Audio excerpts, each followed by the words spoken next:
I first discovered Photoshop for digital drawing way back in the 90s.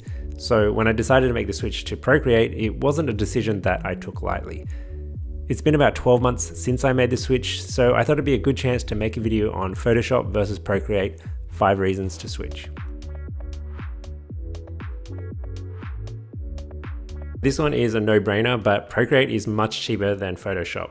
Procreate is $10 US, it's a flat fee, and you don't have to pay any subscription fees or anything like that. Now obviously Procreate and Photoshop isn't a one-to-one comparison because Photoshop can do some other things like image and photo editing that Procreate can't do. So to supplement this, I use another free software, and if you want to find out how I escaped the entire Adobe ecosystem, check out this other video I did about that up here.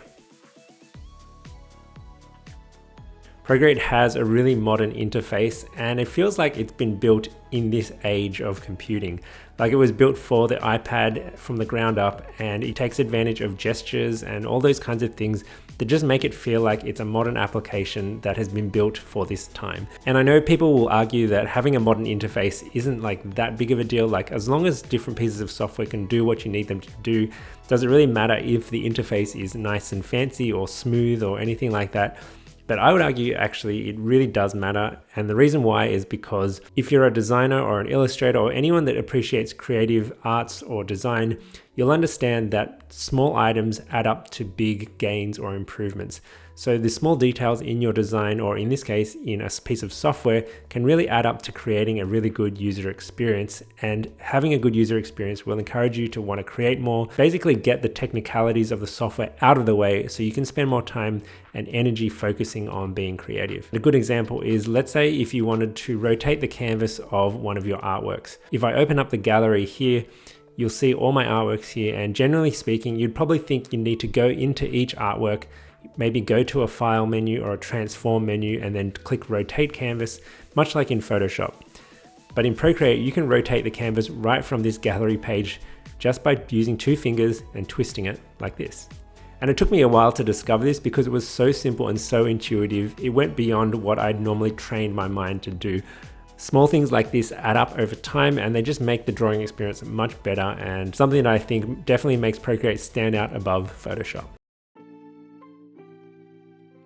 This feature is amazing, and basically what happens is Procreate will automatically record all of your drawings and paintings stroke for stroke and allow you to play them back either as a complete video or a shortened 30-second clip. And as someone that creates videos and shares them online, especially of my artwork, this is absolutely mind-blowing and game-changing because it means I don't have to set up a screen recorder or anything like that and fiddle with, recording sizes, exporting, cutting up the image or the video. None of that stuff. I can just literally just hit a button and voila, I've got either a full-length playback or a short video, which can be easily shared online. Procreate has animation tools built into it, and I know people will say Photoshop can also animate, but again, it's not the same. Something about the way the developers and designers at Procreate have implemented the tools into the software just make it really intuitive and you feel like it's a native part of the application. I found it especially useful being able to use one hand to draw while using the other hand to flip through the frames just to see how my animation was looking as I go.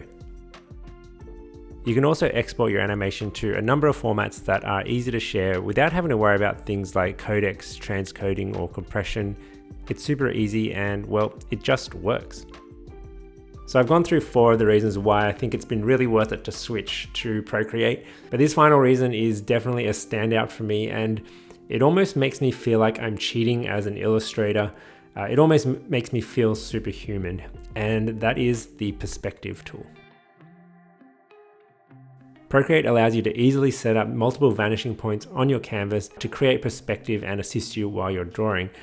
But that's not the game-changing thing. On top of this, they have a thing called Drawing Assist, which means whenever you draw lines, they'll snap to those perspective grids that you've drawn, almost taking out all of the technical difficulties of aligning your strokes to a grid. You can literally just throw strokes everywhere, they'll snap to the perspective, and you can switch your brain off and not worry about that, which means you can fully and 100% focus on your drawing and your artwork and being creative. In particular, I use this feature on 2 of my drawings from my 30-day challenge on Instagram, and I feel like these 2 images wouldn't have been possible without that tool. They gave me the idea to start using an isometric grid, and then from there I built out my ideas. And I liked the way that the technology was taking away something that I had to think about, allowing me to come up with new ideas and fresh approaches. Seriously, when I think about this tool, I feel guilty almost, like I feel like I'm cheating, because I know like so many environment artists would spend many hours getting their perspective right and tweaking things, whereas there I was just chucking lines down and having them snap into place nicely. I felt like a cheat, but I guess nowadays with the advent of AI tools and stuff like that, I suppose using a perspective tool isn't so bad in the grand scheme of things. So those are the 5 main reasons why I think it's worth switching from Photoshop to Procreate for digital drawing. If you decide to make the switch yourself, make sure to check out this video that covers one of the key problems people have with their brush configuration before they start. You really need to check this out because it'll make a big difference to the drawing feel of your pencil. Thanks for watching, guys, and I'll see you all in the next video. Bye.